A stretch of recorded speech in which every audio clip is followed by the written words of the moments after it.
Okay, Zhihua. All right, so we have begun the recording, and this recording would later on be uploaded to YouTube for those of you who would need to review this session again. All right, let's begin our tutorial session today. Good evening. Good evening, everyone. Good evening, Brother Wong. And good evening, brothers and sisters, to our second session of the online tutorial for 2023. All right, today is a public holiday for some of you, who are in the state of Selangor. Okay, and we're going to continue our session from last week. Okay, so let me begin by sharing my slides.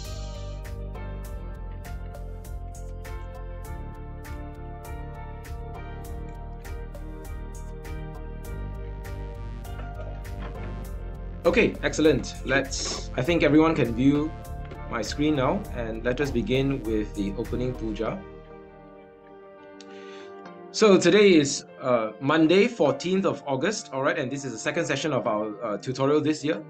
This is the study group that is preparing candidates for the Malaysian Buddhist Examination. For those of you who are not sitting for the examination, or you might be considering sitting for this in subsequent years, in the future years, in next year, or those of you who are just interested to learn the fundamental teachings of the Buddha, everyone is welcome to join, all right, even if you're not necessarily taking the paper this year. And let's begin with our opening puja. We're going to chant the salutation to the Buddha and the threefold refuge. Brothers and sisters, let us compose our hearts, let us prepare our minds, and pay homage to our teacher, the awakened one, the exalted one, the supremely enlightened one. Namo tassa bhagavato arahato samma sambuddhassa. Namo tassa bhagavato arahato samma sambuddhassa. Namo tassa bhagavato arahato samma sambuddhassa. Homage to him, the blessed one, the perfected one, the supremely awakened one. To the Supreme Buddha, the teacher of gods and humans, to the sublime Dhamma, the truth and the way to ultimate joy, and to the noble Sangha, the protectors of Lord Buddha's message, we go for refuge. We seek no other refuge.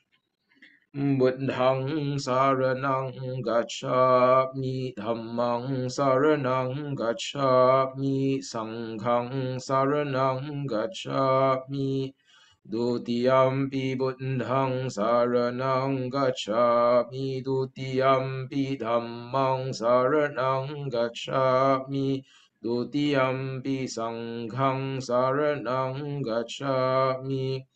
Tatiyampi buddhang saranang gacchami, tatiyampi dhammang saranang gacchami, tatiyampi sanghang saranang gacchami. Sadhu, sadhu, sadhu.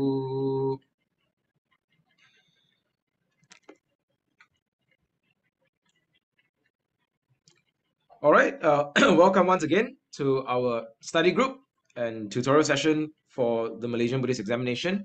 Okay, those of you who are not yet in the WhatsApp group, do register yourself, all right, through the Google form link, and get the invite link into the WhatsApp group, because we are posting some of the resources in the WhatsApp group. Thank you, Brother Zhihua. Thank you, Brother Wong, who has been posting the exam syllabus, the scope of the examination, as well as some of the past year papers. All right, so you can get the resources and materials through the WhatsApp group. And if you are, if you have any questions, you encounter any difficulties in practicing the past year papers, you feel free to raise your questions in the WhatsApp group. We're going to try to answer your questions. Okay, and then this is the Facebook group for some of the important announcements related to the Malaysian Buddhist Examination. Also, you are welcome to join this Facebook group. Okay, and the exam date, remember, is 31st of August, so that's 3 weeks away, less than 3 weeks away. Yeah, it's about 3 weeks away. Okay, good. Okay, and so all of you have the WhatsApp. All of you are in the WhatsApp group, I hope, and also all of you have the link to the past year papers, because it's really important. The most useful, the most helpful, the most practical way of scoring well in this examination is doing the past year papers. Okay, so I need to emphasize this. If you become familiar with multiple sets of past year papers, hopefully you can do at least 2 or 3 sets, hopefully many more, right? 5, 6 sets. Then you would become more familiar with the style of the questions. You would become more familiar with some of the important topics that they would ask or they would raise in the examination paper. Okay, so that's very important. All right. Yes. So we'll be setting up a Google Drive folder as well. And also, for the past 2 years, we have had Google Drive folder links. So maybe I would need to post that in the WhatsApp group as well, so that you guys, so that all of you would have access to the Google Drive folder. There are some, I want to be posting my slides there as well for those of you who need to review the slides as well. All right. So, yeah. Anything else? Okay, let me pause here and ask if there are any questions. Are there any questions related to the technicalities or the logistics of this examination? Are you guys able to follow our tutorial so far? Are you guys able to practice the past year papers? Do you guys have access to the textbooks, all right, and the learning resources? Anyone have any questions, any difficulties?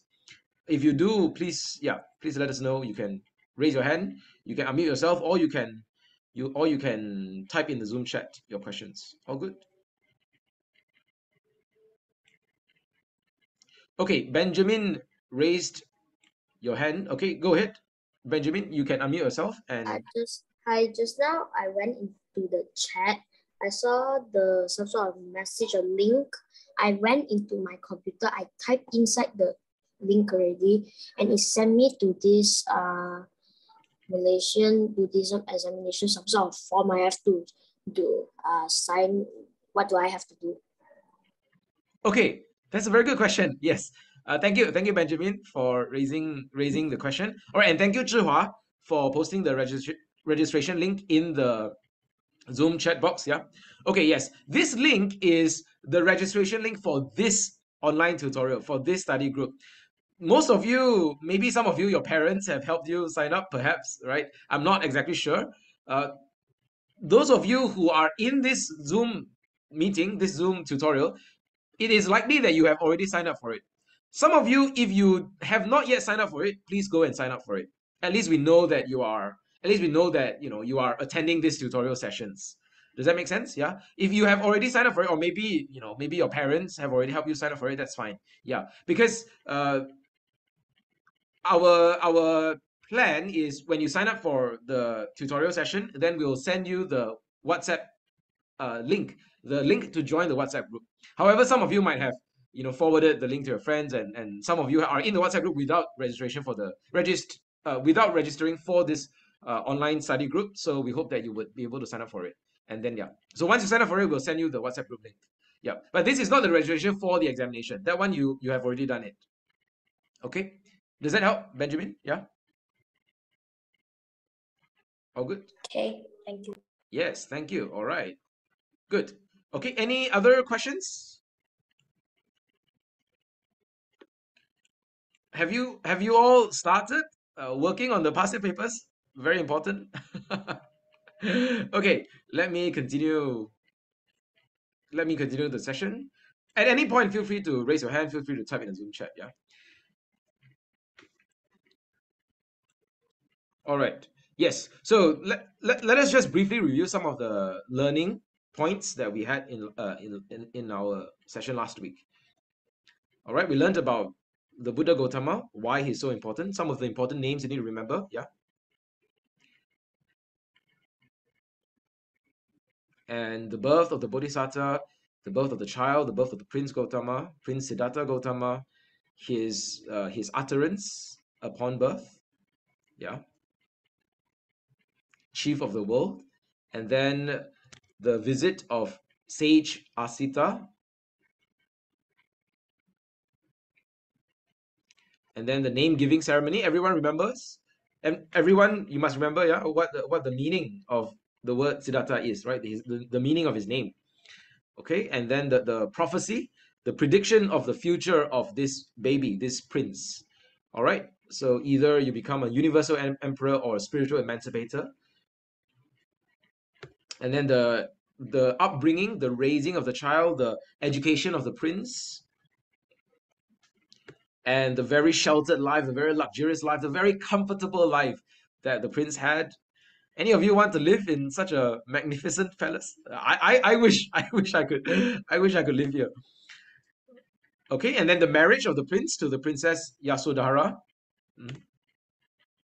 And this is the important turning point. This one you must remember. Very important for the exam.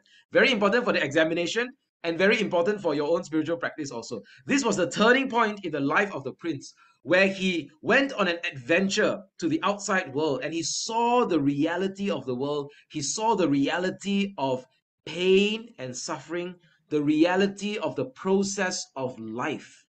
And this was the adventure, and this was the encounter with the world that sparked his question, that inspired his curiosity. What is the way? What is the solution to the problem of suffering? What is the way to the truth? What is the way to peace? And when he saw the fourth sight, when he encountered the fourth event, he saw a samana, he saw a practicing contemplative, a spiritual practitioner. He was inspired. Perhaps this is the path to peace. Okay, so remember this event, very important. And then, yeah, we shared about this event by SJBA Youth. And then the Great Renunciation. Okay, the name of the horse is Kantaka. Everyone remember that? And then the name of his charioteer is Chana. Okay, so he renounced the palace. Okay, and left his royal throne, left his royal life and luxurious life, and he decided to pursue the path of a samana, the path of a contemplative, a spiritual practitioner. Okay, and then he struggled for enlightenment. His journey towards Buddhahood was a very challenging one, very tough.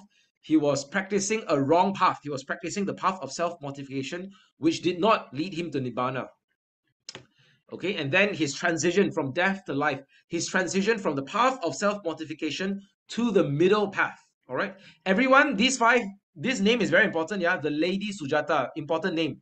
She was the one who nourished the Bodhisattva. She was the one who gave health, gave food, and gave nutrition to the Bodhisattva, and ultimately gave life to the Bodhisattva. Yeah, so this is also a very important event in the life of the Bodhisattva, because this marks his transition from death to life. Okay, and then these 5 names, the companions, the associates, the friends of the Bodhisattva, also you must remember these 5 names.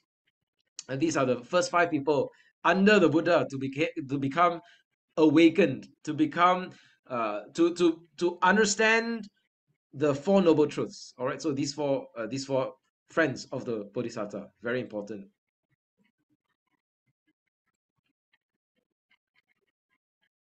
Okay, please do not draw on the screen. Let me clear the drawings on the screen.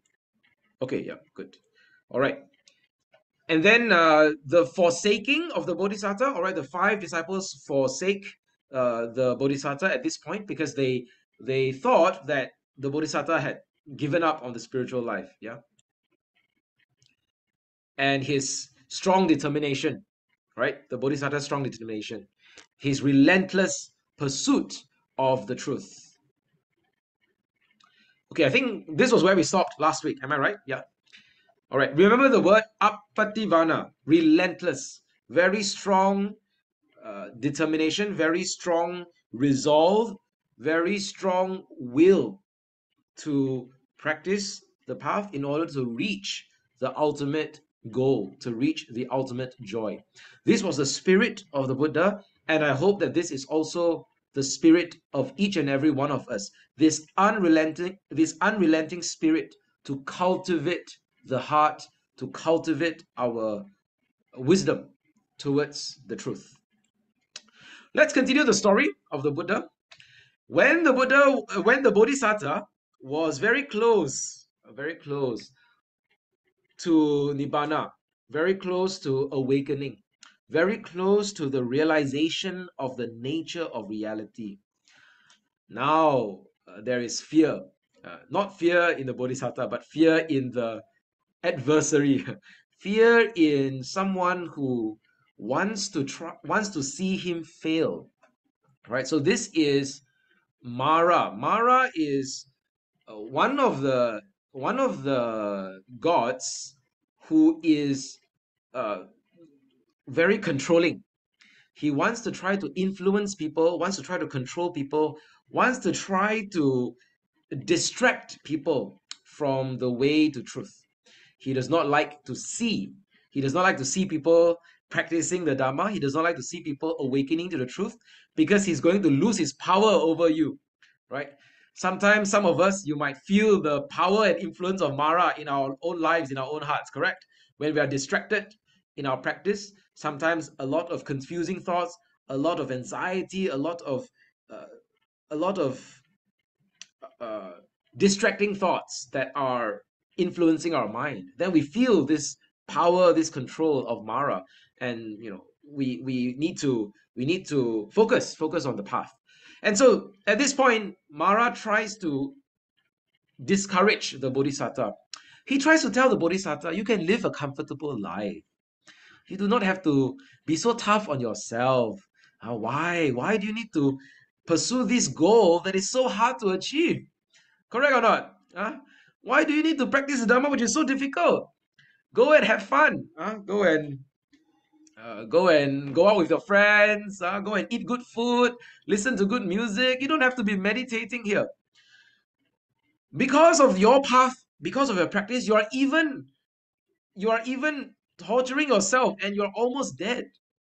It is far better to live comfortably, to live luxuriously. In fact, the Bodhisattva was able to become a universal emperor, a universal king, who can rule the world in a very righteous way, who can rule the world in a very skillful and just way.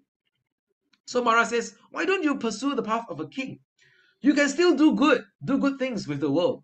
Am I right? As a king, as a political leader, as the national leader, you can still do good things for the world. And you can also enjoy the life of a king.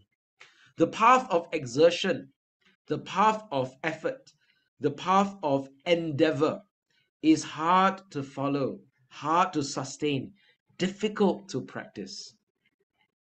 So, if you are the Bodhisattva, what would you say to Mara? Reflect on this. What would you say to Mara? One day, when in your own practice, when you are meditating, when you are doing good things, you go to the temple, you offer dana to the monks and nuns, you offer dana to, you do charity to the poor people, to the people who need help, to the people who are sick. And then your friends say, why you waste so much money?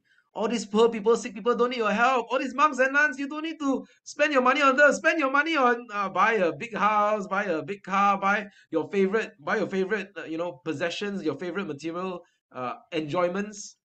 Then what would you say to your friends? What would you say to Mara? Okay, reflect on this. So the Bodhisattva was very discerning, very discerning. He recognized himself, and he recognizes Mara. The Bodhisattva says, I have faith, I have energy, I have wisdom. And the Bodhisattva says this, very important, I see. The Bodhisattva can see, the Bodhisattva can recognize the activity of Mara. This is very important for our own practice as well. Are we able to recognize the defilements of the mind, the impurities of the mind? Sometimes when we have evil thoughts, sometimes when we have impure tendencies and inclinations in the mind, are we able to see them? Sometimes we react very quickly, right? We are very impulsive. But sometimes we need to take a pause, take a break, stay in the present moment, be mindful, and just watch. Just watch our mind. Just see clearly. The Bodhisattva says, I see your troops all around me, Mara. I will proceed with the fight. And Mara gathers his troops, gathers his armies to attack the Bodhisattva, to distract him, to darken his understanding, so that he would not attain the goal of freedom and liberation. Now, these are the 10 armies of Mara. 10 armies of Mara. Yeah. Sensual desires, discontent, hunger, craving, apathy, terror, doubt, hypocrisy, pride, conceit. These are the 10 armies of Mara. The Bodhisattva says, I will destroy your army. I will defeat your army with the power of wisdom. And the Bodhisattva makes this promise. From land to land I shall wander, training disciples far and wide. Brothers and sisters, you are here today. I am here today because the Bodhisattva kept his promise. Because the Bodhisattva kept his promise. Because he did not give up on this promise. And he fulfilled his promise. From land to land, the Bodhisattva wandered from city to city, from town to town, from village to village, training disciples, propagating the Dhamma, preaching the Dhamma to many, many people. And his disciples continued his mission until today. All right. So, fulfill the Buddha's promise. Continue to share this Dhamma. And at this point, this was the point where the Mara unleashes his final weapon, his final move, his final attempt to try to make the Bodhisattva doubt himself. Who are you? Are you worthy of Nibbana? Are you worthy of enlightenment? Mara tries to make the Bodhisattva doubt himself. I am greater than you. Who will speak for you? At this point, the Bodhisattva touches the earth. I call upon the earth as my witness. That means the Bodhisattva has been cultivating his perfections, his parami, cultivating his mind and his heart over many, many lifetimes on this very earth. And the earth could witness his practice. This means that the witness of the Bodhisattva's practice is not just the heavens, not just the devas. All right, the devas are watching, but it's not just the devas. It is this very ground, this very earth. Brothers and sisters, the practice of Dhamma is not just about the heavens. Some of us, we have this desire to be reborn in heaven, correct? Which is good. It's good. It's good to be reborn in heaven, to have a happy life, which is great. But do not just look towards the heavens, but also look to the earth, because this is our ground of practice. The Dhamma is a very grounded spiritual path.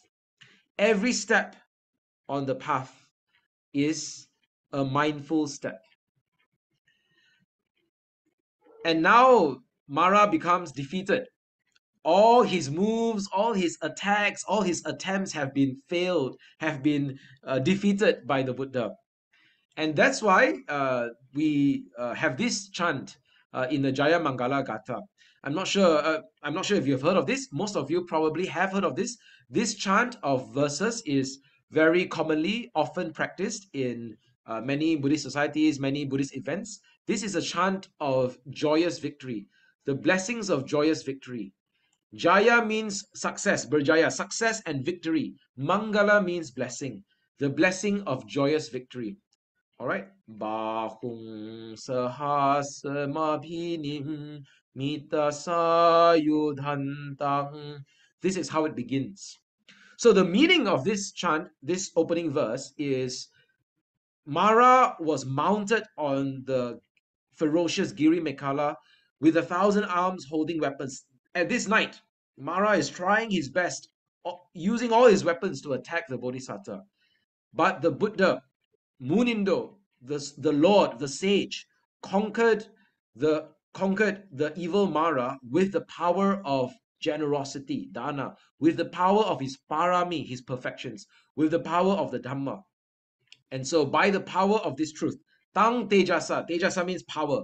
By the power of this truth, may you be blessed with jaya mangala, be blessed with joyous victory. So this is the meaning of this chant. And it is on this night that the Bodhisattva conquered Mara, conquered his own mind, his own impurities. And it is on this night that the Bodhisattva is no longer a Bodhisattva. The Bodhisattva becomes the Buddha.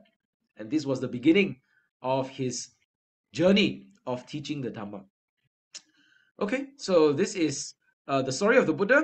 Next week, next session, I will go into more details after the Buddhahood, how the Buddha began his teaching of the Dhamma, how the Buddha began to gather disciples. All right, so that would be next week. All right, next week I will continue the second part of the Buddha story, which is his teaching of the Dhamma.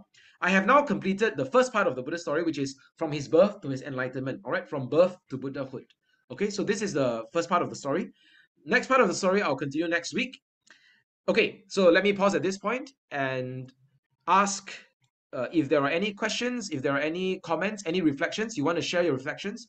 You want to share your questions? Any questions? All good. If not, we can continue with the next part of the learning.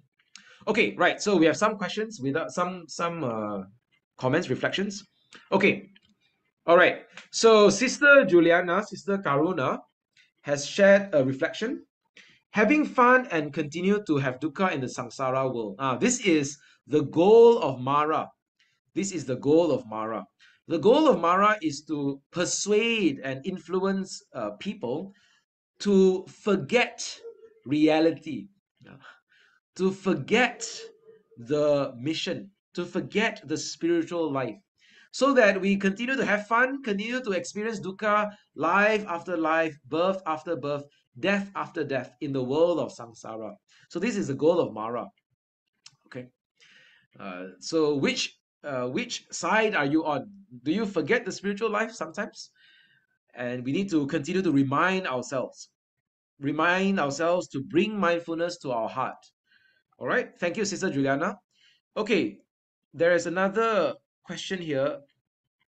Tan CC. Tan CC asked, the foresights was not experienced by Siddhartha, but was actually seen by Bodhisattva Vipassi. Do we ignore this fact when answering the question?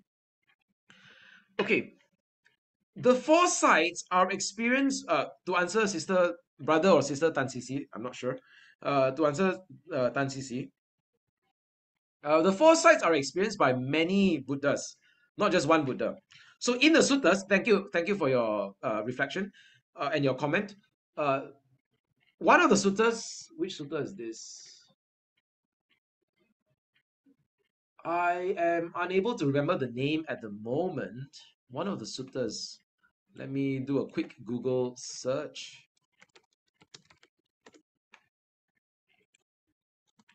There is a sutta that talks about the past Buddhas. I think it is. Hang on. I think is it Appadana Sutta? Maybe not. All right. I am not able to remember this at the moment. Let me look for it later, and I'll get back to you. One of the suttas, the Buddha Gautama, talks about some of the past Buddhas.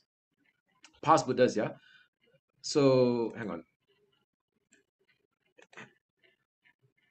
Let me change my computer settings for a moment. Yeah. So the Buddha Gautama in this sutta, I'll get the name in a moment, the name of the sutta in a moment. The Buddha Gautama in this sutta talks about some of the past Buddhas and also talking about some of their journeys. All right. So one of the past Buddhas, his name is Buddha Vipassi. So Buddha Vipassi is past Buddha, a few Buddhas before Buddha Gautama. And he also went through this. He went through the foresights. He went through, as a bodhisattva, he went through the foresights and he renounced. So many past Buddhas experienced this as well.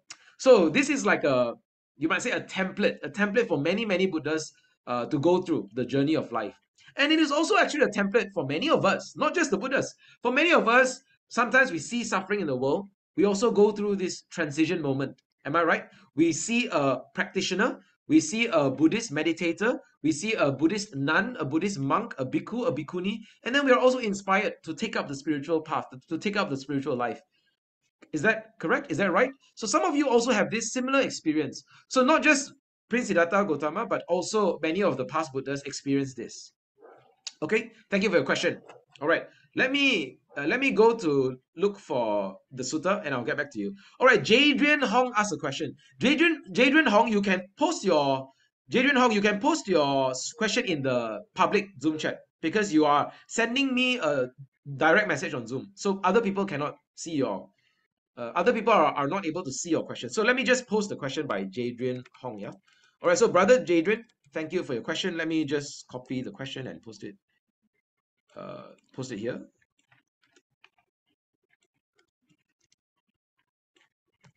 Post it in Zoom chat.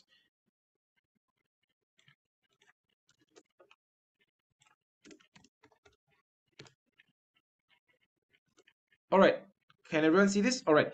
Jadrian made a comment. There are a lot of Buddhas. Yeah, that's true. So there are a lot of Buddhas. In the past, there are many Buddhas. In the future, there will be future Buddhas as well. So Jadrian Hong says, how about future Buddhas? Yes, thank you for the question. Many of the future Buddhas would also go through a lot of similar experiences, whether it's, going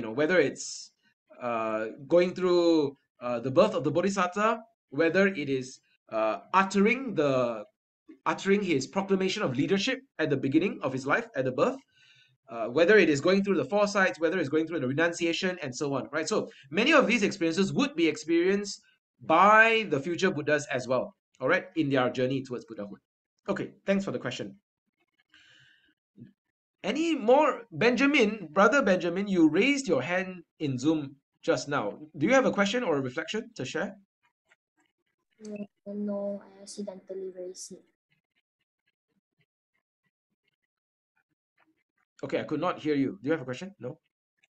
No, I accidentally pressed it. Okay, thank you.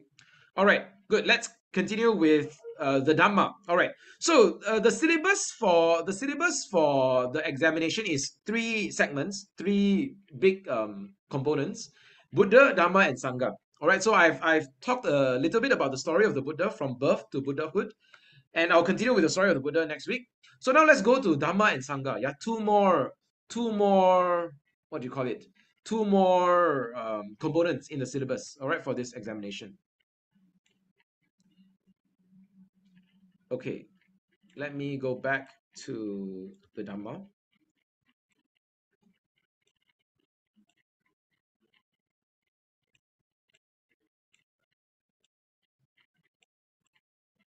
And share my screen.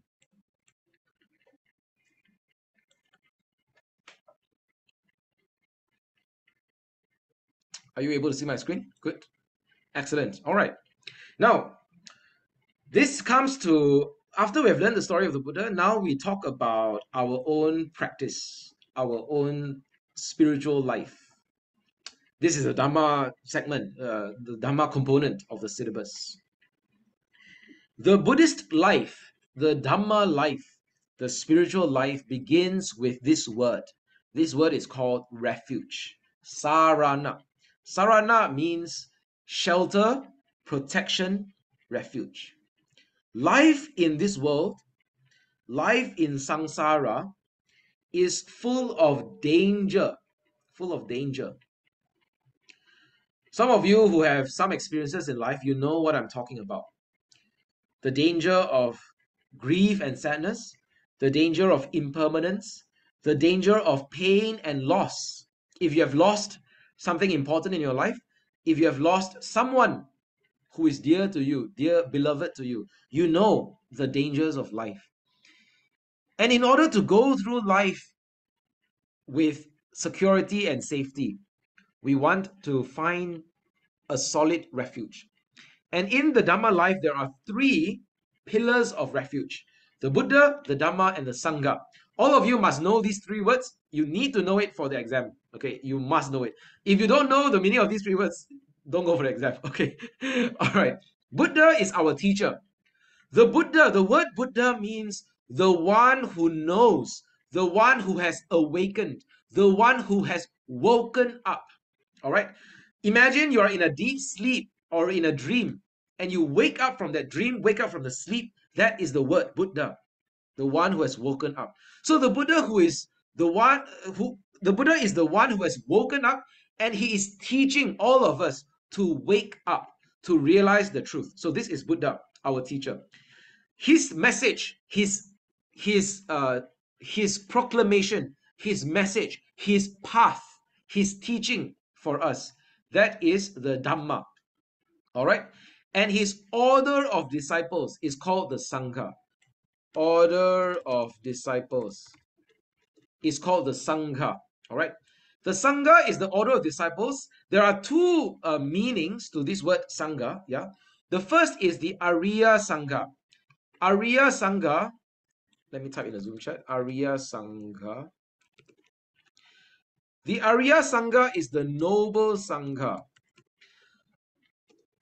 The Arya Sangha is the noble Sangha, and the noble Sangha consists of all those who have attained a breakthrough understanding of the Four Noble Truths.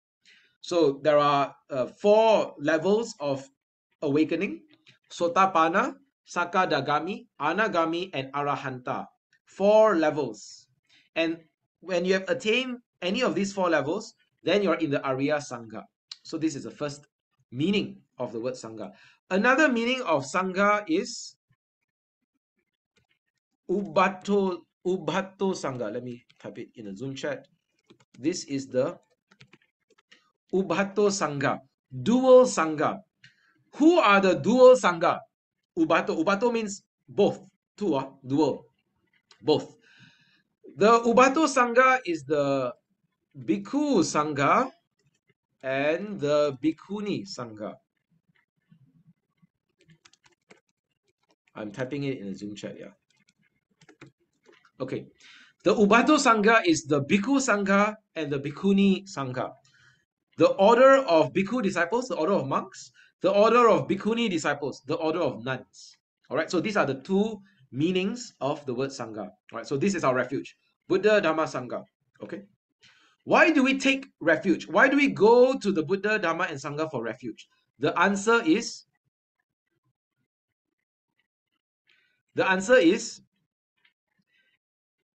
because these three pillars are worthy pillars of refuge.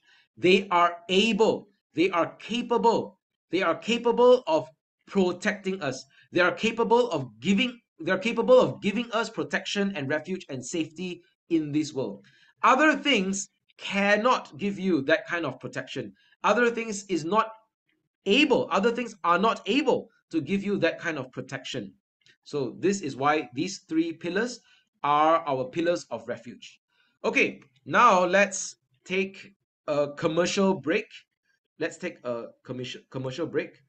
are going to share some events, share some events and some announcements for some of the upcoming events. All right, so Brother Zhihua will be sharing a video of an upcoming event or an upcoming competition. So now is a commercial break. We're going to take about 10 minutes to share a few important announcements. All right. So Zhihua, you have shared sound, yeah, Zhihua? You share community sound, yeah? Yeah. So Zhihua, Brother Wong will be sharing a video, a promo video of the upcoming competition. All right.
Hello everyone, I'm Vivian. Can you hear me? Yes. Yes. Okay, hello everyone. I'm Vivian from Singen FM. Okay, it's it's time for me to tell you about this competition. It's a speech competition that's specially for Buddhists, only for Buddhists, okay? It's a very special event, okay? This is our third time organizing this speech competition, and this is a stage for you to showcase your talents.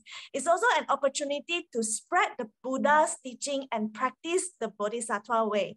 All right, but this competition is in the language is in Chinese, so you need to speak in Chinese. All right, so the registration deadline is 1st of October, which means you have about 1.5 months to prepare and practice in front of the mirror at home, and then send us your best 3 minutes competition video through email. And the champion can receive 1,200 ringgit. And the total prize is go up to 4,000. Isn't that exciting? And this is a no age limit competition that anyone can join as long as you are a Buddhist. The oldest contestant previously was about 60 years old. Very all right. So, and the youngest is 16 years old. Okay, so if you have a story and you have some experience that you want to voice out, you want to share with us your learning experience throughout the journey, you are welcome to sign up for the competition. And then the theme is very interesting. It's you've got it wrong. So 你误会啦, okay? It's common misconceptions about Buddhism. It's actually a great chance to help others to understand about what is the true Buddhism, what is it about, okay? And it's time for you to tell your friends and family about this competition, because many people, they have the misconception about what is Buddhism. Maybe they think that, oh, once you got into the Buddhism, you need to be a vegetarian, or you need to go for a monastic life, or is it going to the monastic life equal to escape, or this kind of misconception. Okay, so it's time for you to voice out in just 3 minutes. Use your voice and experience to clear up all these misconceptions about Buddhism. It's a chance to impact life with your own story. Let's make the most of this opportunity and cherish the moment. Okay, so we have already set up the stage. Are you ready to speak? Speak for life, for the teachings of Buddha. We are waiting for your registrations. Thank you. All right. Thank you, Sister Vivian. Yes, Sister Vivian Xue Yuan from Xinyuan FM. So just to share with all of you, Xinyuan FM is a Buddhist radio station. Am I right? Buddhist Yes. DJ radio station. Yeah. And they have been organizing this Buddhist public speaking competition for the past 4 years. I think they have had 2 cohorts already. So this is the 3rd time they're organizing this competition.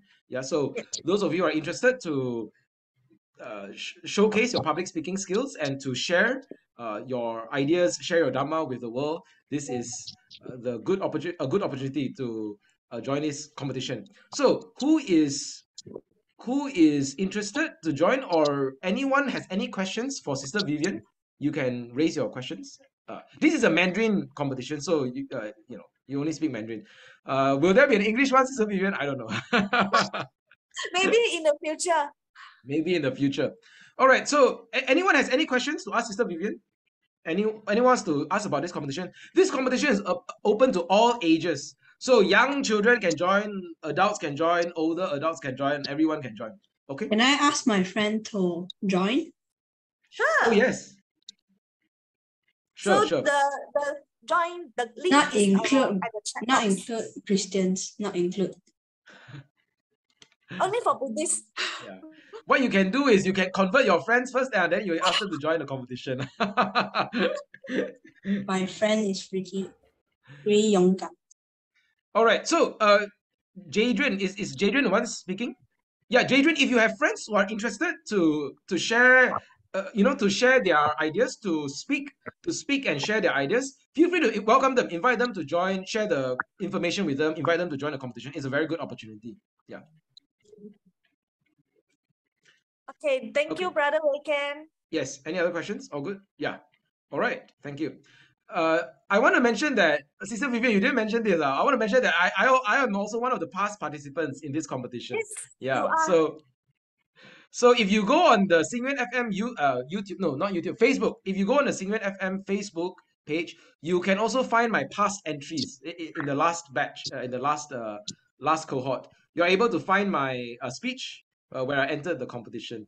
But I didn't win, so. Try again here, then you can get the champion. 1,200 ringgit waiting for you, brother Weiken. So Sister Vivian is asking me to join again this year. Okay. All right. So if I join this year, all of you can prepare to vote for me. You can come online on Facebook. You can watch my speech. You can come and listen to my Dhamma sharing. And then when the time comes, because they have a voting segment, they have a, what do you call it, popularity contest. So you can go and like the Facebook post, like my video, and then you can help to vote for me so that I have a higher chance of winning. I don't know. Maybe I have. I don't know. I'm not sure. All right. So if I join a competition, Can all you of share you. the money? Sorry, Can you Adrian? share the money? What did Adrian say? Share Can I the share- money. When I vote for you. If you vote for me, you want me to share the money. A bit tough, lah. Maybe you can let me know your Buddhist organization. I can make a donation, a contribution to your Buddhist organization. All right. Yeah. So if you want to know more about this competition, feel free to talk to us. You can talk to Brother Wong, Sister Vivian, or you can get in touch with Singer FM. The Facebook page is the Facebook page link in the Zoom chat. All right. Later on. Okay. Yeah. So the Facebook page, all the information is in the Zoom chat already. You can visit the Facebook page of Singwen FM and get in touch with them as well. All right. So there are a lot of resources. If you want to learn more about public speaking, about sharing Dhamma, you can also speak to me. All right. I can give you special training, special training for public speaking. Okay, good. Any more questions? All good. Okay, thank you so much. Bye-bye. Thank you, Sister Vivian. Bye-bye. Thank you. All right. Okay, let's continue with the announcements. I have a few more announcements to make. Okay, before that, Sister Vivian, don't go first. Let's get a group photo. Are you still there, Sister Vivian? I hope you're still there. Okay, yeah, you are still there. Let's get a group photo now. Okay, since Sister Vivian is here. All right, everyone, you can turn on your video camera and we're going to get a group photo with everyone. Yay. Zhihua, get ready for the screenshot. No makeup, eh? It's okay. We can practice the 8 precepts. No need makeup. Okay. All right. I'm going to give about 10 seconds for everyone to settle down and prepare yourselves in front of the screen. Yeah. And yeah. Wow, you have very young participants here. Yeah, many of them are young students in the Sunday Dhamma School. Yeah. So we also encourage young people to share Dhamma more, right? So this competition might be a good opportunity for you. Okay. Everyone ready? Okay, I think that's it, right? That's the main one. Okay, good. All right, I'm going to count down. Wait, where is... Okay, I have 2 pages here, but probably not everyone is on camera, right? Okay, good. All right, okay, I'm going to count down. All right, 5 seconds. Everyone look at the camera and smile. 5, 4, 3, 2, 1, smile. Okay, one more, second page. Smile, everyone. 5, 4, 3, 2, 1, smile.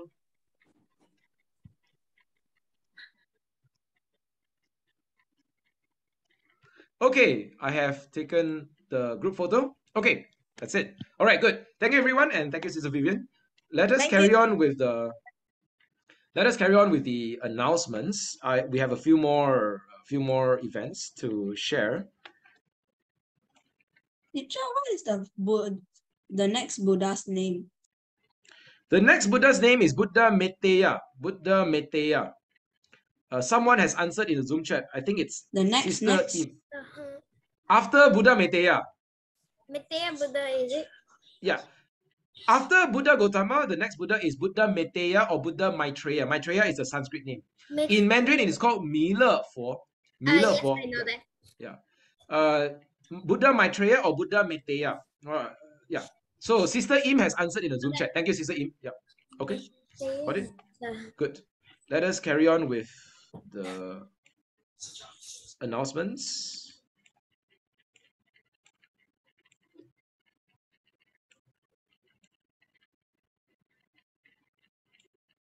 Okay, let me spotlight myself. Okay, good. Yes, I've spotlighted myself. All right, good. So this is the Dhamma orator competition, Dhamma public speaking competition that we have talked about. All right, please invite your friends to look into this. This is a good opportunity. And then there's a cash prizes to be won. All right. So those of you who want to win good prizes, this is also a good opportunity. All right, another important announcement. This is our event, Putra Heights Buddhist Society event.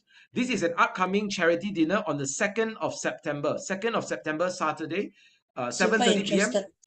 This is a charity dinner, fundraising dinner. And we are fundraising for building the PHBS temple, the Putra Heights Buddhist Society temple. If you are not joining the dinner, you are... Jadrian, are you saying something? We interested. You are interested or you're not interested? Okay, thank you, Jadrian. All right, the charity dinner. If you're not joining the charity dinner, feel free to also make a donation for our fundraising for the temple building. You can also make a donation to the bank account, all right? Or you can get in touch with me, all right? You have my WhatsApp number, you can get in touch with me. And if you're interested to buy tickets for this charity dinner, all right, also let me know. We can make the arrangements for you. All right. So this is a very good event. There will be performances by Buddhist singers. Okay, and you'll be seeing me as well on that day. All right. I'll be interacting with the audience as well. All right. So feel free to please join us. Please support our effort, our initiative to build the temple. Okay, for the Buddhist community of Putra Heights. All right. So this is our event. And any questions, feel free to type in the Zoom chat. And there are a few upcoming events by a few youth groups, all right, just to share very quickly, very briefly.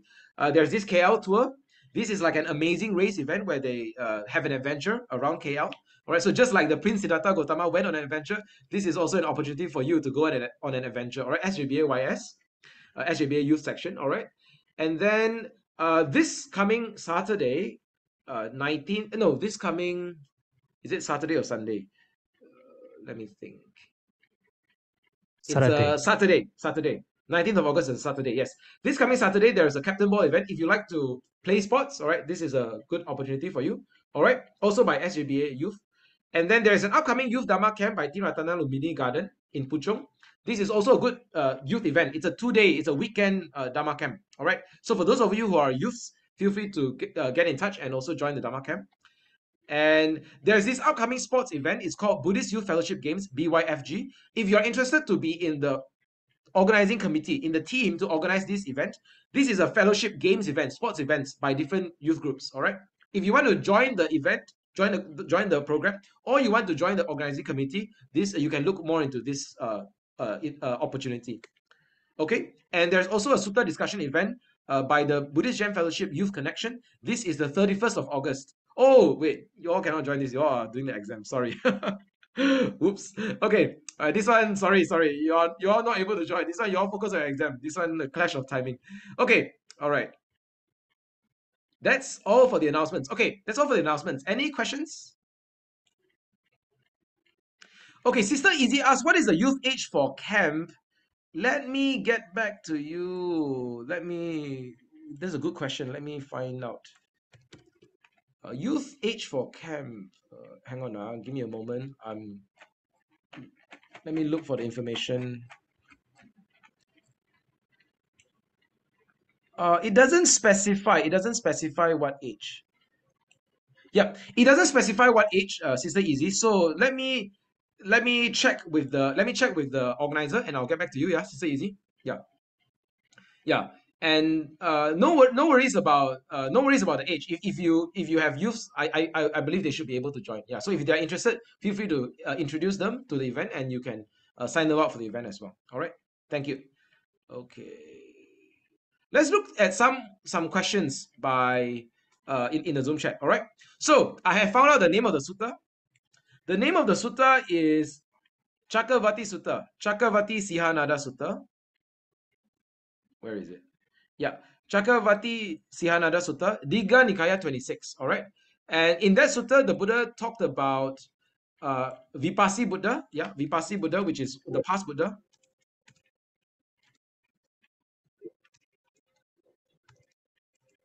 Hang on. Teacher. Yes. The next Buddha will be like 2,000 years later. Many more years later, not 2,000 years, many more years. A lot more years. So do not wait for the next Buddha. Start to practice now. Okay, many more years, thousands and millions of years later, then you might see the next Buddha. So it's going to be a long time. So do not wait. Do not wait. Okay, start practicing now. Okay? Don't think like, oh, I can wait for the next Buddha. No, it's not going to happen. All right. Okay. Wait, let me. Hang on. Now is don't have Buddha, right? Now we have a Buddha Gautama. Yeah, now it's Buddha Gautama. Wait, is it in the Chakravarti Sutta? I'm looking for. Oh no, it might not be in the Chakravarti Sutta. Oops. Okay, in the Chakravarti Sutta, the Buddha talked about the future Buddha, which is Buddha Maitreya. So that one is the Chakravarti Sutta. But the Buddha Vipassana Sutta, okay, it might not be that one. Let me look for it. Let me continue to look for it. All right. I apologize for the mistake. Let me look for it again, and I'll get back to you. Okay. Next question. Yeah. Does Sangha also include the Chatu Parisa? Tan CC asked this question. Does the Sangha also include the Chatu Parisa? The answer is yes and no. The Arya Sangha can include Chatu Parisa.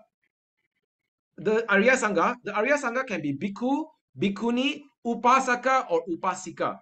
All right. But it is only the noble disciples, at least the Sotapanna level or higher. But the Chatu Parisa is the bigger community. The Chatu Parisa means the fourfold community. Fourfold community, yeah, Chatu Parisa. Fourfold means Bhikkhu, the monks, Bhikkhuni, the nuns, Upasaka, the male lay disciples, and Upasika, the female lay disciples. That's Chatu Parisa. But the Sangha is more narrow. The Sangha is, Arya Sangha is the noble ones. So these four, okay, Bhikkhu, Bhikkhuni, Upasaka, Upasika, who are Sotapanna or higher, then they are in the Arya Sangha. But the Ubato Sangha does not include the Chatu Parisa. Ubato Sangha is only Bhikkhu Sangha and Bhikkhuni Sangha. Understand? All right, so if you are a lay disciple, if you are a householder, if you are an Upasaka or Upasika, you are not in the Ubato Sangha. Okay? Thank you, Tan Sisi. Now, Tan Sisi asks, is Arya Sangha the same as Savaka Sangha? The answer is yes, if by Savaka, the word Savaka, let me type in a Zoom chat. Savaka means disciple. All right. So if by Savaka you mean Arya Savaka, then yes, it is the same as Arya Sangha. Arya Sangha, Savaka Sangha. All right. The Arya Savaka. Okay. The answer is yes. All right. Thank you, Tan Sisi. Good questions. Any more questions? No. Okay. All right. Good. What is the sutta, the Vipassana Sutta, the Buddha Vipassana? I don't think it's a. Let me look for it.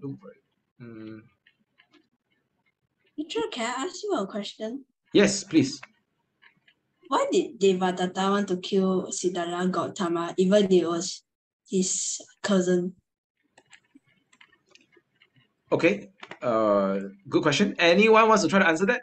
Anyone wants to share your thoughts, or you want to type in Zoom chat? Okay. Let's open this up to everyone. Okay. Why did Devadatta want to kill the Buddha? All right. But he never killed Queen Mahamaya. Queen Mahamaya passed away very early. It wasn't him. Yeah. All right. I think there's one participant who want to answer. Okay, Chester, do you want to share your answer? Yeah, Chester, share your answer. You can unmute yourself. Yeah. Because he was jealous. Because he was jealous. Good answer. All right. Any more? The real answer or fake? Hao Yu and Zan Yu, do you want to share your answer? Hao Yu and Zan Yu, you raise your hand. Okay, because you want to kill the Buddha to lead the Sangha. To lead the Sangha. Wow. Push. So many good answers. All right, let's look at Brother Wong's answer. Brother Zhihua said power. Power, like politics, to the Game of Thrones. All right. Mudita says because he is jealous. All right. Hao Yu and Zan Yu says because he wanted to kill him to lead the Sangha. Im says due to jealousy and desire for leadership. Okay, good. All these are correct answers. Very good. All of you know your stories. Very good. All you have made your have studied the Dhamma. All right. Now let's talk a little bit about Devadatta and Buddha Gautama. Devadatta was the Buddha's cousin. So since young, when they are young, they are both royalty. Because Devadatta is also in the royal family. Okay, so like Siddhartha, all right? They're both in the royal family. So they grow up together. they eat together, they learn together, all right? You know, they both were trained, all right? Trained in horse riding, trained in martial arts, trained in the warrior skills, trained in the military arts. What was it called? The archery skills. All right, they're trained in, they were brought up in very similar ways. They are both royalty. They both have a very good life, okay? So they learn together, they play together when they were young. So imagine you are very close to someone. You're close to your brother or your sister or your cousin or your relative. You grow up together. And then when you grow up together, that person becomes very powerful, very respected, very venerated. That person becomes very famous. All right, imagine you have a close friend or a close relative. They become very famous and then you are not famous. So Devadatta thinking, I am also royalty. I'm also a prince. Why am I not as respected as the Buddha? Why am I not as powerful as the Buddha? So he became jealous. He thinks to himself, what's so special about the Buddha? He leads the Sangha. I can also lead the Sangha. I can also be the leader of the Sangha. Not just the Buddha. I can do it also. So he's jealous of the respect and honor that the Buddha receives. So he tries to kill the Buddha so that he himself can take the place of the Buddha. He wants power. That's why he threw a rock to Buddha. Yes, he tries to roll the rock to kill the Teacher, I Buddha. have one question. Yes, Benjamin. If Buddha, they say Buddha was invisible, then how come the story before the guy who pushed the rock died, how come they say that he was so invisible that once he broke the rock, some of the stone that broke go into his feet? I thought he was supposed to be invisible. Is the Buddha invincible? Mostly to like based on Almost. like enemies like which is like have bad like But his leg was super injured by the rock. so that if people like who is bad, he only can protect himself by bad stuff that people do. Is it true or false? Wow, this is a very good question. How old are you, Benjamin? 11. 11 years. Oh, wow. What a quality question. What a quality question. All right. So, brothers and sisters, this is very good. This is the quality of our Dhamma school students, the future of our Dhamma, the future of our Buddhist community. Is the Buddha invincible? Well, yes and no. Yes and no. The Buddha is invincible in the sense that the Buddha's life cannot be taken away. The Buddha's life cannot be killed or destroyed. So no one is able to successfully kill the Buddha, right? Because the Buddha's good karma and the Buddha's spiritual power is so strong that no one can kill him. So that is invincible. But the Buddha is not invincible in the sense that he can still suffer illness, he can still suffer pain, he can still suffer hunger, he can still suffer lethargy, tiredness. Because of right? his karma. Wow, how old are you, Jadrian? 11. 11 years old. Very good, very good. Wait, Benjamin and Jadrian, I need to ask the both of you. Which Dhamma school are you from? Which Dhamma school are you from? Mahindrama. Same. Yes. Jadrian is from Mahindrama. Benjamin? Yeah, Soyaling also. A lot of people here also. Wait. Sunday Dhamma. Okay, Chester is from Mahindrama Public School. Jadrian is from Mahindrama School. Yaoling is from Mahindrama School. Benjamin, how about you? Same. Me also. Okay. Also Mahindrama Sunday School. Jaden Tan also a teacher. Wow. Okay. Good. Very good. Our Jaden Tan teacher is from also Mahindrama here. School. Our teacher. So many of you are friends here. Friends Joyce learning teacher together. is here Very good, also very teacher. good. That's our teacher. Thank you. All right. So Jadrian made a very good point. Jadrian says because of his karma, right? Because of his karma. Now, because of the past karma of the Buddha, he can still suffer the hurt that other people try to cause him. For example, in the past, the Buddha, not yet the Buddha, the Buddha in the past, sometimes he tries to slander other people. You know what's the word slander? Slander. That means he tries to make false accusations against other people. So in this life, in the final life as a Buddha, there are also people who try to slander him. For example, there's a woman, she fakes her own pregnancy. She disguises herself to look like she's pregnant, and then she tells everyone, oh, the Buddha is the father, right? So that's one example. All right. So he got blamed for this. So that was his part of his bad karma as well. So another part of his bad karma is this rock, right?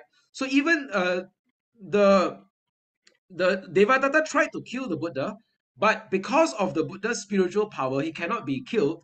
So the rock did not kill him. However, because the Buddha still had some bad karma from the past, all right, not in the present life, but from the past, there was still a painful, there was still a damage. There was still a small rock that splintered off and hurt the Buddha's foot, right? So it still happened, and still it was still a very painful. It was still a very painful, a painful injury for the Buddha. Okay. A famous doctor helped him. A famous doctor helped him to recover. Yeah. What is the name of the famous doctor, Jadrian? Uh-oh. Uh-oh. Anyone wants to help Jadrian? What is the name of the... I also don't know. I forgot. There's inside the textbook, but I forgot. It was like 3 years ago. Oh no, you have to Jivaka, revise. You have to Jivaka. do your revision. Jivaka, yes, thank you, Im. The famous doctor's name is Jivaka. All right, yes, thank you. Very good. Thank you, Im. Yeah, correct. Jivaka is the answer. So now, this is a very good story.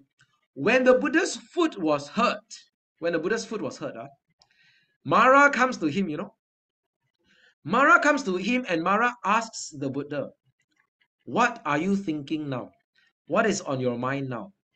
Imagine, this is Mara's challenge to the Buddha. It is almost like the Mara is challenging the Buddha. You see lah, you try to help the all beings, you try to attain Nibbana, you try to become the Buddha, you try to teach the Dhamma, and then your own disciple betrays you. Your own disciple tries to kill you. This is your effort to attain the truth and to become a Buddha. What are you thinking now? Teacher, So I if have you are the one- Buddha, what would you say to Mara? What would you? I would say something like, why are you doing this rule? I ask him and then he answers why, and then Teacher, I'll answer it. Why do you want to ask this question? There's still some people are really good in this world. There are still some people who are really good in this world. Wow, what a profound answer. Very good, very good. I would even say, but one day you will die and you might get reborn, you might go through the same thing. Okay, wow, very good answer. Reminding Mara of the law of karma. One day you might die and you might get reborn and you might, experience the same consequences. The Buddha, let me give the correct answer now. The Buddha at this point, he says that he has compassion, anukampa, compassion for all beings. This was the Buddha's answer. Even in the darkest moment, brothers and sisters, even in the most painful moment of his life, what was his heart thinking about? What did the Buddha care about? The answer is the Buddha cared for you and for me, even in his most painful moment. Even if his effort, the Buddha's effort, meant that he was going to get betrayed by his closest disciple, he was going to be blamed and be scolded and be insulted by people. Even if he was going to go through all the trouble and difficulty, it is worth it, brothers and sisters, for the Buddha to attain Nibbana, to realize the truth, and to teach the Dhamma to all of us. That was his heart. Right? In the most painful moment of his life, remember this, he was thinking about you and about me. Buddha says to Mara, my heart I have compassion, I have anukampa for all beings. All right, good story. Thank you, Jadrian, for the question. All right, why did Devadatta try to kill the Buddha? All right, any more questions? Wow, this is very, very good discussion. Thank you. Thank you, all students. Yeah? Teacher, Teacher, I have another question. Wait. Yeah, Benjamin, go first. Yeah. After they talk, the guy who pushed the rock, he ran away, and then the story said that something happened. He the ground below him fall or broke, and then he died from fall damage. Thank you, Benjamin, for sharing that. Is that true? Is that true or false? I want to know.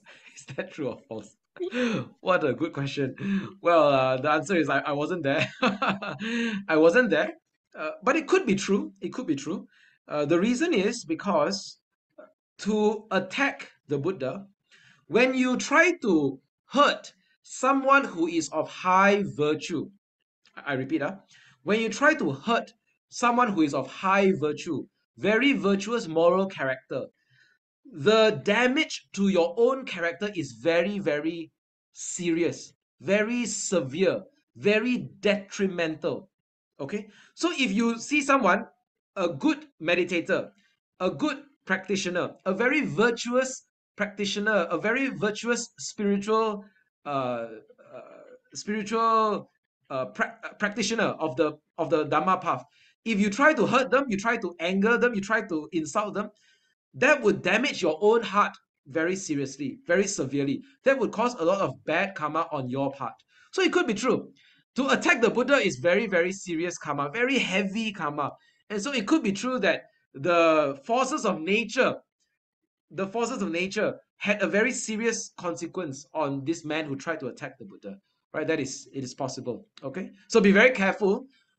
You need to learn to respect people of high virtue. Not just people of high virtue, everyone, not just very good people, even evil people, you need to learn to respect them. All right, respect all people, whether they're good or evil. But when it comes to virtuous people, if you try to hurt them, that effect on your mind, your effect on your life is very serious. Okay, thank you, Benjamin, for the question. Thank you. Jadrian, your question? I heard that when Buddha or any like high virtual people, when they die, I heard that they do not only like when they cremate, they do not only burn out bones, but they burn out diamonds and ores like gold or all that stuff. Is that true or false? It's a myth. Yeah, I think so. Wow. First of all, let me clarify. This question would not be asked in an exam, but it's okay. No worries. Very good question. Very good question. Thank you, Jadrian. You can read the sutta. Yeah, there's a sutta called Mahaparinibbana Sutta. It is a final sutta delivered by the Buddha. Mahaparinibbana Sutta. This is Digha Nikaya 16. Digha Nikaya 16. All right. And when the Buddha was cremated, he had the Buddha relics. Right. Some places in the world, right, some Buddhist organizations, even in Malaysia, some Buddhist temples, you can find the Buddha relics. All right. So the question is, would this always happen? Jadrian? In Mahindrama, you can find. All right, thank you for the information. Yeah, so in Mahindrama, you are able to find the Buddha relics in many places as well. All right, now some people, not everyone, it is possible for some people when they pass away, then after the cremation, you can find the relics of their body. It is possible, right? So the Buddha is one example, but there are other examples as well. So some of the highly attained spiritual practitioners, all right, you might hear stories, all right, after their cremation, you can find the relics of their body. So that's possible. Yeah, but I don't know exactly who has it, but some people do have it. All right, yeah, but not everyone has it. So it is not true if you say that, oh, if you don't have the relics, then you are not a virtuous practitioner. That's not true. Not necessarily everyone who is an arahanta, everyone who is enlightened, they will have relics. That's not true. Some people will have it. Not everyone will have it. All right, yeah. So it is not a, what's the right word? It is not a necessary criterion, all right, to have a relics, to be a good person, to be a virtuous practitioner. Okay, does that help answer your question, Jadrian? Good, thank you. All right, very good questions. Wow. Okay, such interesting questions. Good. All right, thank you. Let's let's return to our learning. All right.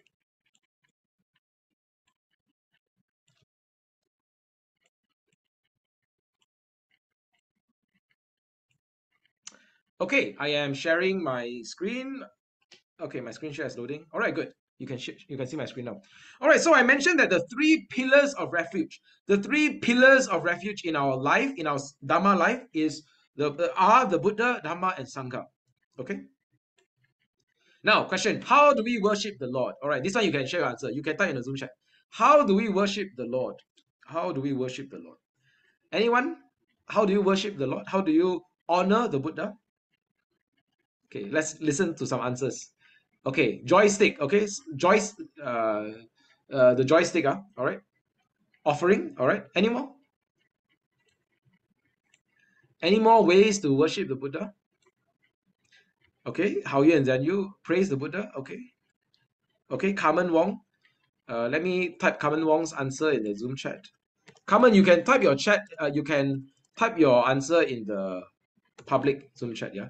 All right. So Jadrian says offering. Juliana Karuna says praise the Buddha. Hao Yu and Zhan Yu says by practicing the Dhamma. Carmen Wong says practice the teaching. Okay. All right. Any more answers? All right. So we can worship the Lord in many ways. So for example, we can make offerings. We can pay respect, right? We can bow down before the Buddha image. We can make offerings, right? So what are the different offerings you make? For example, flowers. Yeah? Anyone offer flowers to the Buddha? Offer flowers. Some of you offer joystick. You offer incense, offering of lights. Some of you offer fruits and water. Yeah, fruits, water. Yeah, these are all different offerings to worship the Buddha. Any other ways? Sister Juliana Karuna, very good answer. Sister Juliana says to praise the Buddha. So when you share the virtues of the Buddha with other people, you tell people about the Buddha's virtues. You share with other people the qualities of the Buddha. This is praising the Buddha, right? This is also one way to worship the Buddha. Thank you, Sister Juliana, for the answer. Any other answers? Another answer that no one has mentioned so far is music. Anyone has offer music to the Buddha before? All right, so some of you might have seen some Buddhist hymns. A lot of Buddhist hymns, they sing music to praise the Buddha and to offer the devotional music to praise the Buddha, to the Buddha. All right, so this is another way. In fact, Brother Wong, this is your promotion time. Brother Wong is a member of a Buddhist worship music band. It is called Plan B. So you can find out more. If you want to know, you can talk to Brother Wong. Yeah, he's a member of a Buddhist worship music band. All right, singing songs to worship the Buddha. In the Mahaparinibbana Sutta, the Buddhist, let me type the name. It's called Plan B, Buddhist worship music band. Right? In the Mahaparinibbana Sutta, when the Buddha was about to pass away into Mahaparinibbana, the Devas, the heavens, Devas, they offer divine flowers. All right, so they shower the flowers from the heavens. All right, so they offer flowers to the Buddha. They also offer divine praise and divine music. Can you imagine? If you think the music on earth is very beautiful, imagine the music that is in the heavens. In the heavens, divine music to worship the Buddha. And then the Buddha says, this is not the highest worship. All right, you can offer flowers, you can offer music, you can offer lights, you can offer water. All this is good. You can offer worship the Buddha. All this is very good, very good. But all of this, they are not the highest worship. Not the highest worship. The Buddha says in the Mahaparinibbana Sutta, the Paramaya Pujaya. Puja is honor, worship, reverence, veneration. This is puja, to show respect, to show honor. That is puja. Paramaya Pujaya, the highest honor, the highest worship, the highest reverence is by practicing the Dhamma. Some of you already gave the answer. Very good. By practicing the Dhamma. Dhammanu Dhamma Pattipanno Viharati Samichi Pattipanno Anu Dhammachari. Pattipanno means practice. Dhammanu Dhamma means we practice the Dhamma by following the Dhamma in accordance with the Dhamma. You don't practice the Dhamma blindly, simply practice. No. You practice the Dhamma following the Dhamma in accordance with the Dhamma. That is Dhammanu Dhamma Pattipanno. Viharati. Viharati means you live in it, you dwell in the Dhamma, you live in the Dhamma. All right. Samichi Pattipanno means proper practice. Proper practice. You practice it properly. You don't practice it blindly, or you don't practice it wrongly. Okay. Anu Dhammachari. You follow the Dhamma, you live the Dhamma. All right. So this is in the Mahaparinibbana Sutta. The highest honor to the Buddha is by practicing the Dhamma. Now, excuse me, let me take a break. All right, let me drink water. My voice. Teacher, then what is the highest point of worshipping? Repeat your question. What is highest what? The highest point of worshipping. What is the point of worshipping the Buddha? What is the purpose of worshipping the Buddha? All right. The purpose of worshipping the Buddha is to cultivate our saddha, to cultivate our conviction. In Mandarin, it's called 信念. To cultivate our saddha. Excuse me. Excuse me. Let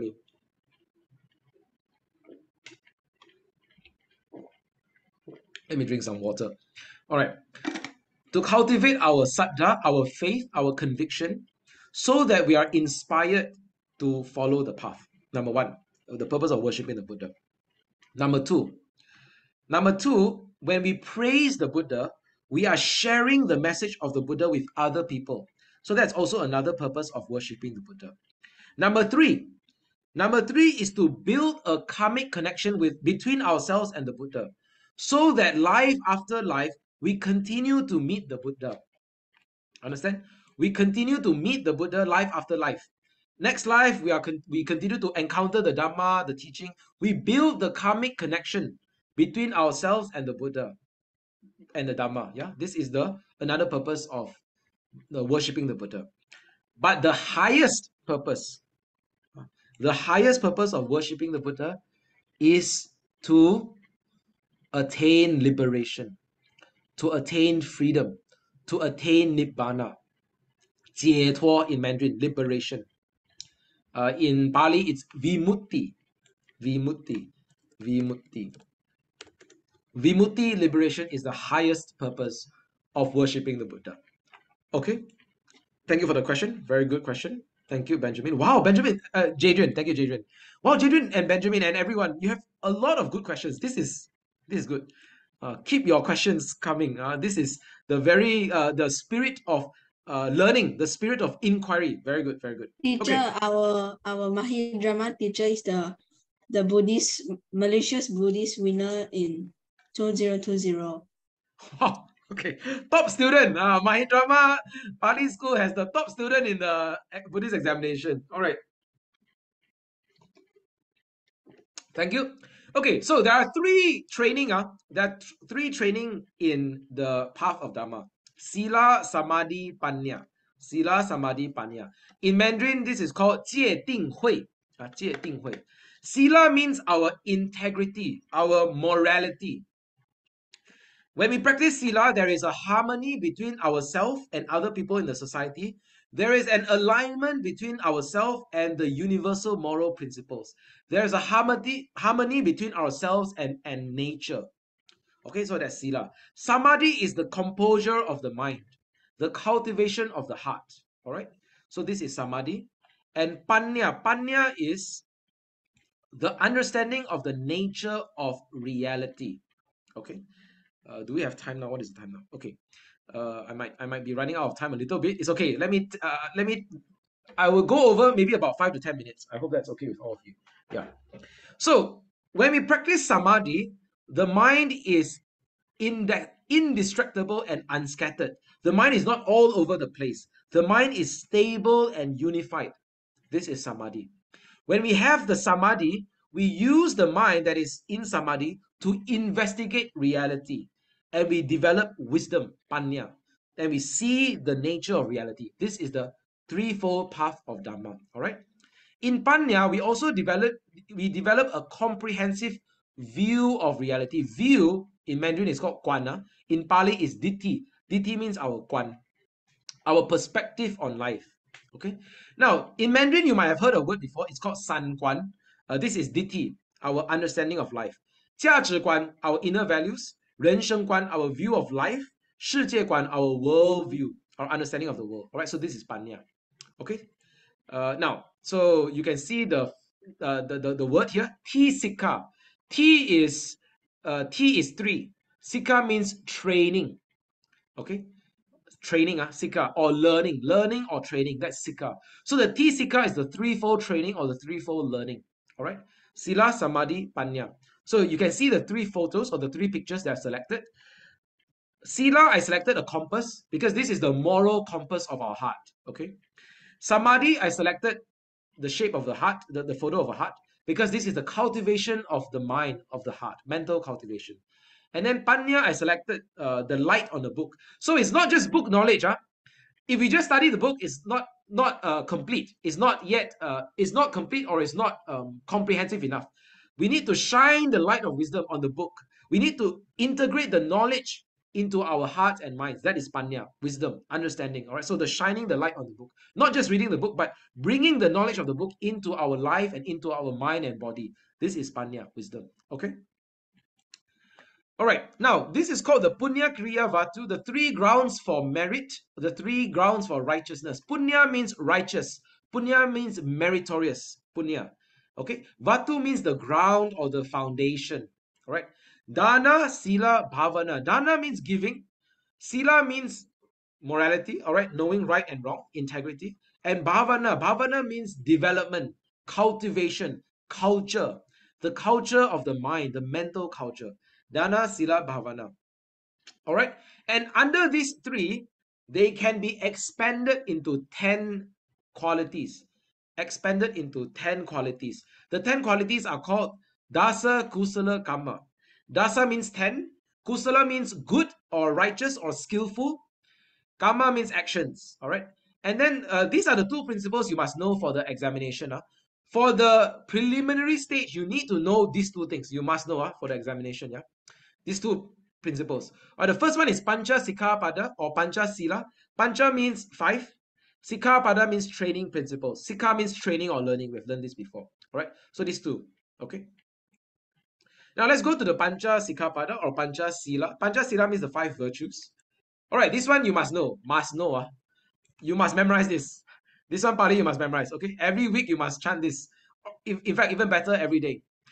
Panatipata means to strike, to destroy life, to strike down a living creature. Panatipata. Veramani means you avoid, you abstain, you refrain from doing it. Veramani means you don't do it. So Panatipata, you strike down a living creature. Veramani means you avoid doing it, you don't do it. Sikkhapada is the training principle. Samadhyami means I would follow, I would undertake this training principle. Okay. Adina Dana. Adina Dana means to take what is not given. Okay. Adina, not given. Adana. Adana means to take. To take what is not given. The second precept. The third precept, Kamesu. Kamesu means sensual or sexual.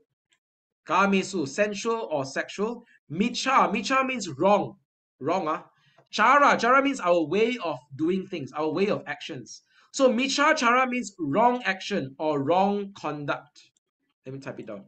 Micha Chara. Misconduct. It means misconduct. So Kamesu Micha Chara means sensual misconduct or sexual misconduct. Okay, Musa Vada. Vada means your speech. Vada. That's why you have the word Theravāda, for example. Theravāda. Your speech or your teaching. All right, your message. Musa Vada means false speech. False speech, all right? And then the last one is Sura, Meraya, Majja, Pamada, Thana, all right? There are 5 words here. 5 words here, a lot of words. Okay, let's go through it. Sura, Meraya, Majja. These 3 things are alcoholic substances, alcoholic drinks. Sura, Meraya, Majja. There are 3 different types of alcoholic drinks, all right? Okay. Teacher, every week we read this one. Very good. Every week you read this. Very good, very good. All right. Sura Meraya Majja. Pamada Thana. Thana is an important word. Let me type it down. Thana. Thana means ground or basis. Okay, Thana means ground or basis. So this is the basis for Pamada. Pamada. Pamada is a very important word. Pamada means forgetfulness, intoxication, or negligence, or heedlessness.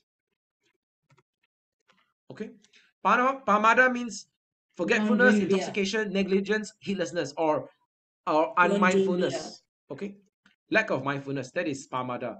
So Pamada Thana means something, a substance that is a basis for Pamada, a basis for intoxication. Right. So there are 4 things here. You abstain from Sura, abstain from Meraya, abstain from Maja, and you abstain from Pamadatthana. So 4 things. All you abstain, all you cannot take. All right, so abstaining from intoxicants, consuming intoxicants. All right. Okay. So this is the 5 precepts. All right. This one everyone should know. And you need to know this. All right, all 5. These are the 5 precepts. All right. For the junior level, you need to know 8 precepts. 8 precepts. 8 precepts we learn next week. Okay, we learn next week. 5 precepts for now. Okay. There is a very important word is called appamada. Appamada is the opposite of pamada. Means the word here means a negation, means the opposite. Pamada means intoxication. Appamada means non-intoxication. Appamada means the presence of mindfulness, the presence of diligence, the presence of vigilance. Your mind is present and you set your mind to be watchful, to be vigilant. This is appamada. This quality is a very important quality in the entire Dhamma path. All right. So you need to practice this. All right. Remember, pamada and appamada. All right. Good.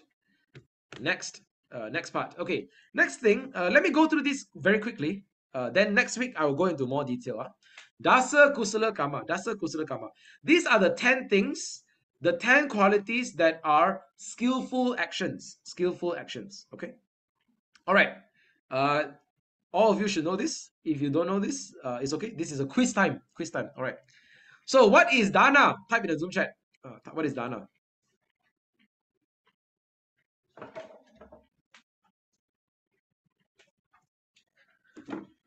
Dana is, anyone? Any answers? Giving, donation, generosity. Very good. Dana. Sila. Sila is morality. All right. Virtue, integrity. Bhavana is mental culture, mental cultivation. All right. Or meditation. Yeah. Okay. Appachayana. This one a bit rarer, not so commonly heard. Appachayana. What is appachayana? Anyone? Appachayana. Zoom chat, anyone knows? No one? Okay. Appachayana means to honor or to respect. To give honor, to give respect. Especially those who are worthy of respect. Our parents, our teachers, all right? Worthy of respect. Our elders, all right? Veyavacha. Veyavacha means service. Service. To give service to other people. Right? Some of you are friends, you learn together. Maybe one day your friend asks you a question, how to solve this mathematical problem, how to do mathematics, how to solve this question. Then you help your friend, Veya Vacha. Maybe your parents ask you to help to clean the dishes, wash the dishes, wash the plates. Wow, Veya Vacha. Maybe you go to the temple, your teacher asks you, your Dhamma school facilitator asks you, help to sweep the floor, mop the floor. This is Veya Vacha. All right. Patidana. Patidana means sharing of merit, dedication of merit. Pata numodana means to rejoice in merit, to rejoice in other people's good deeds. All right. Okay. Dhamma savana is what all of you are doing now. Dhamma savana means to listen to Dhamma. Dhamma desana is to share the Dhamma, to teach the Dhamma, to speak on the Dhamma. Dhamma desana. And ditiju kama. Ditiju kama means to straighten the view, straighten our ditti, straighten our perspective on life. This is ditiju kama. Okay, I'll go into more detail next week because we are running out of time today. All right, next week I'll go into more detail. All right. Now, question. So that was the Dhamma component. Now let's go to the Sangha component. Sangha component. Question to all of you. This is a trick question. Trick question. How many chief disciples did the Buddha have? How many chief disciples did the Buddha have? You can type in the Zoom chat. All right. This one I ask this question every year. I think every year I ask this question. Last year I also asked this question. Okay, 60, 0, 40. Wow. No, not so many. Not so many. All right. 3. Okay. Who are the chief disciples? 4. Okay, 2. Okay. 3, 4, 2. All right. The answer is some of you have heard there are 2 chief disciples of the Buddha, right? It is correct. It's not wrong. Two chief disciples is correct. Is the correct answer. But the more complete answer is there are 4 chief disciples. 2 of them are the male chief disciples of the Buddha, and 2 of them are the female chief disciples of the Buddha. All right. So Venerable Sariputta, Venerable Mahamoggallana, Venerable Khema, and Venerable Uppalavana. Okay. Again, I will go into detail next week.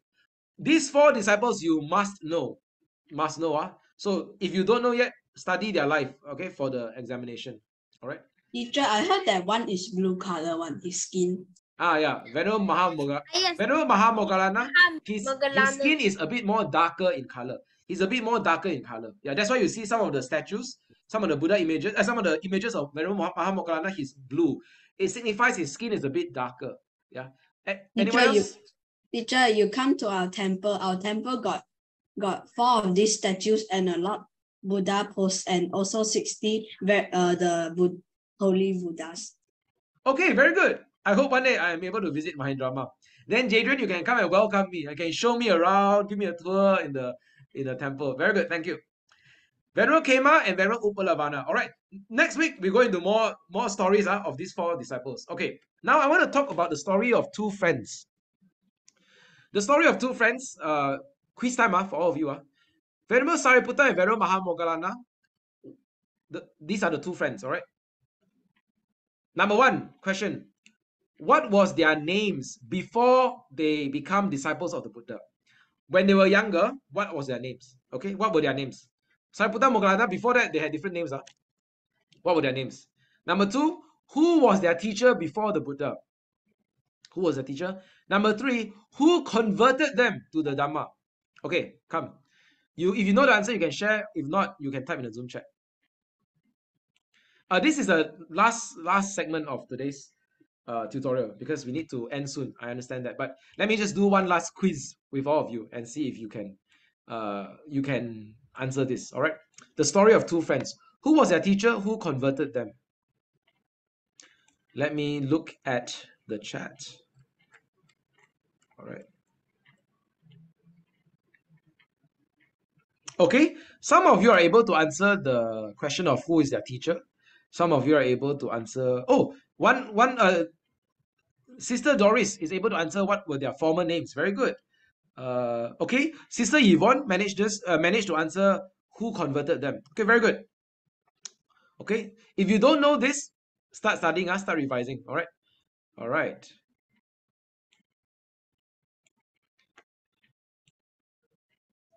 When Sariputta and Mahamoggallana, before they became disciples of the Buddha, their names Uppatissa and Kolita. Uppatissa and Kolita. All right, this was their names. Before they were disciples of the Buddha, they were disciples of a spiritual teacher. His name is Sanjaya Belatthiputta. Sanjaya Belatthiputta. Right? This is their former teacher. The one who converted Venerable Sariputta is Venerable Assaji. And the one who converted Venerable Mahamoggallana is Venerable Sariputta. All right. So after Venerable Sariputta got the Dhamma, learned the Dhamma from Venerable Assaji, he ran back to his friend Mahamoggallana to teach him the Dhamma, and he converted his friend. All right.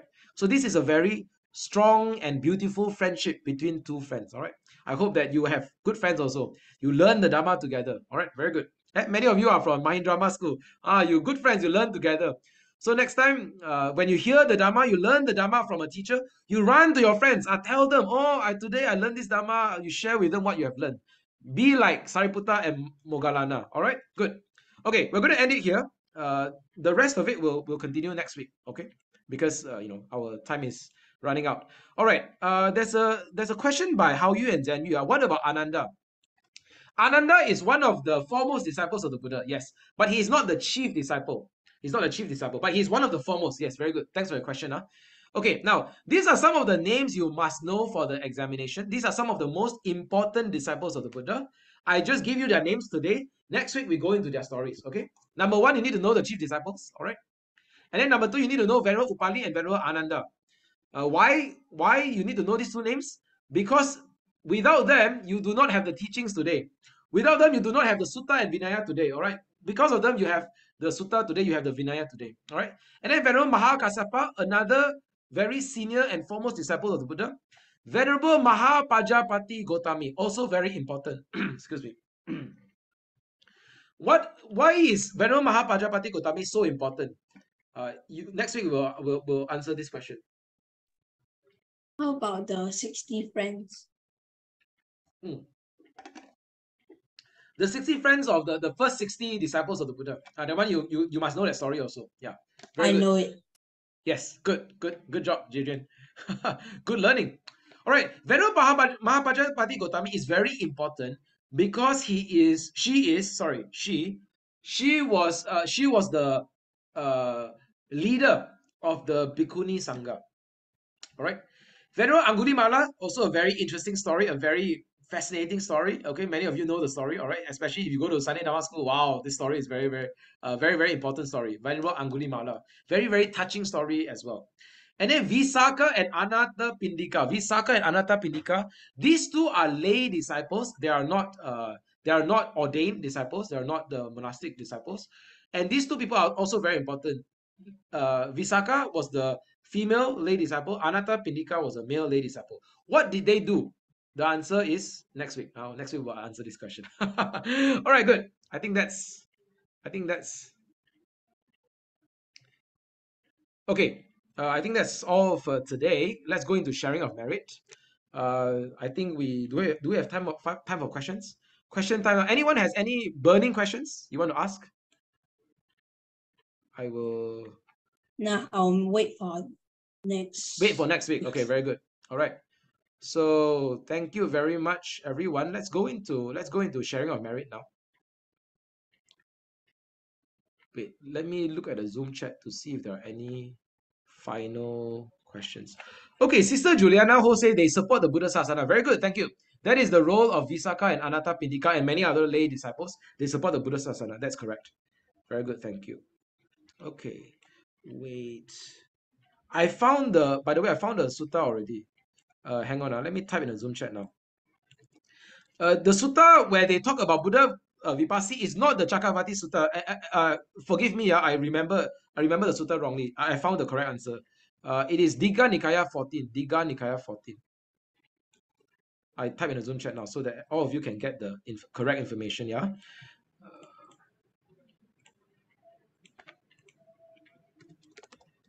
Yeah. Buddha Vipassi. In this sutta, the Buddha Gautama talks about past Buddhas. One of them is Buddha Vipassi. But it's not just one past Buddha. There are other past Buddhas as well in the Mahapadana Sutta. This is the Mahapadana Sutta. All right. Let me give you some of the names of the past Buddhas. So, for example, Buddha. Yeah. Let me give you the names. I'm typing in the Zoom chat now.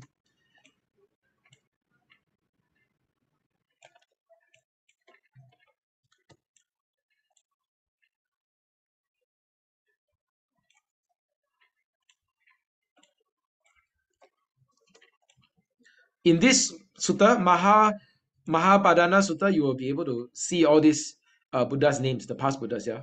All right, and also in the Chakravarti Sutta, you will see the future Buddha's name. All right, let me give you all the names, yeah.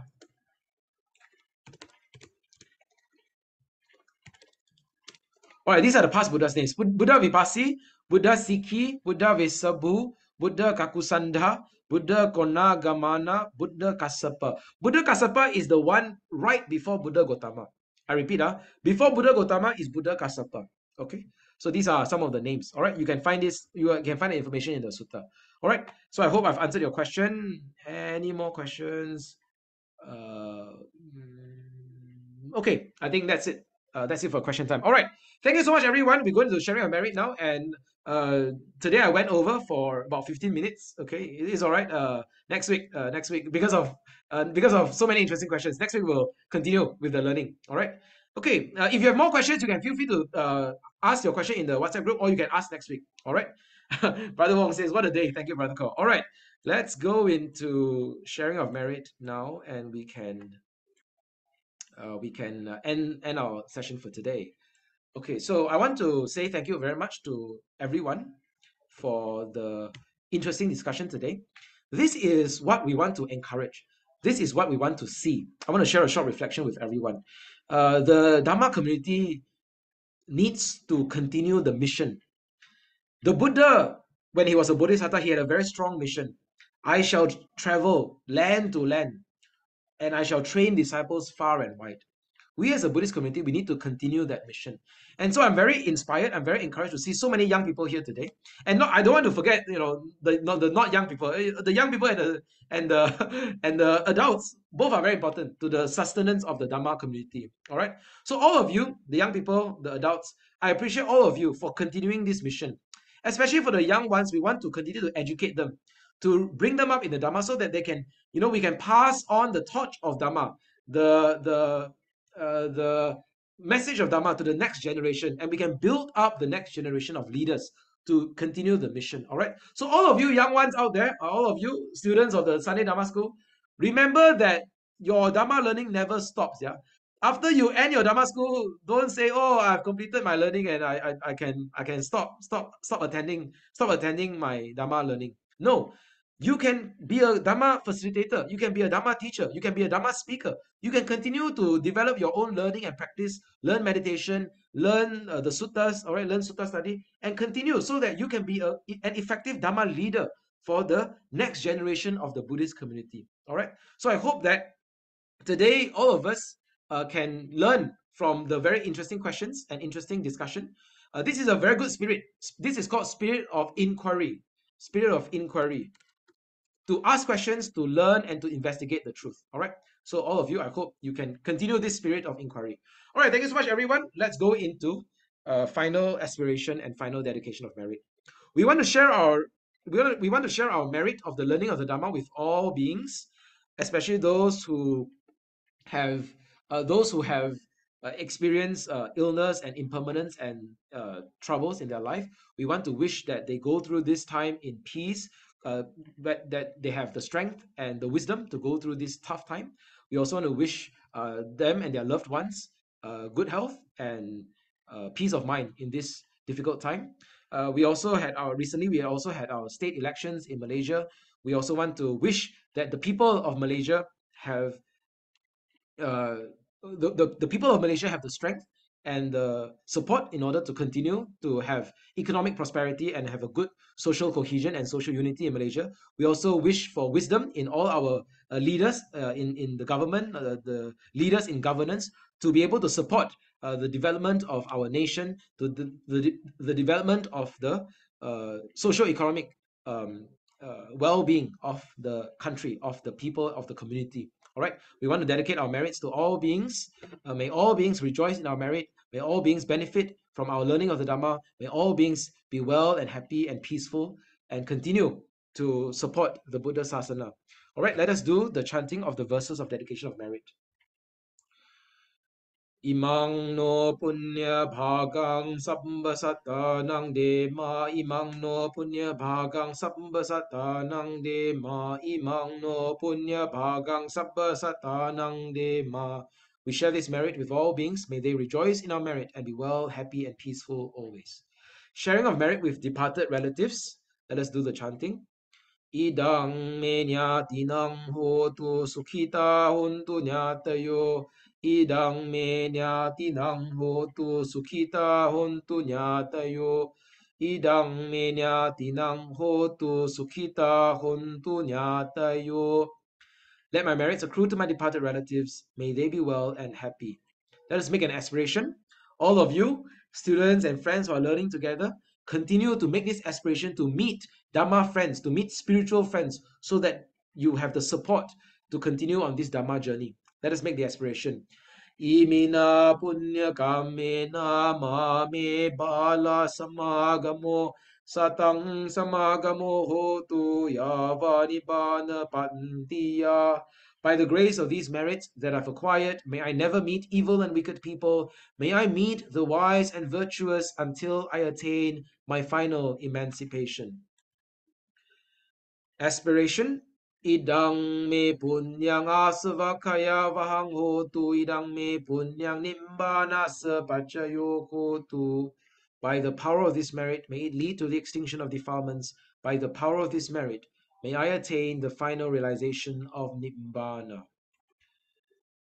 May all beings be well and happy. 愿一切众生离苦得乐. Semoga semua makhluk hidup berbahagia. Sambe Santa Sukhi Hontu. Sadhu, sadhu, sadhu. Thank you so much, everyone. Thank you, Let us teacher. continue Bye to strive through this journey. bye. Thank you. Bye Take care, everyone. bye. Sukhi Teacher. Hontu. Bye bye, Bye-bye. Benjamin. Bye bye, Soyoli too. Bye bye. Bye bye, JJ.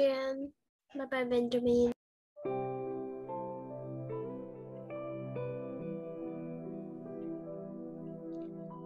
All right.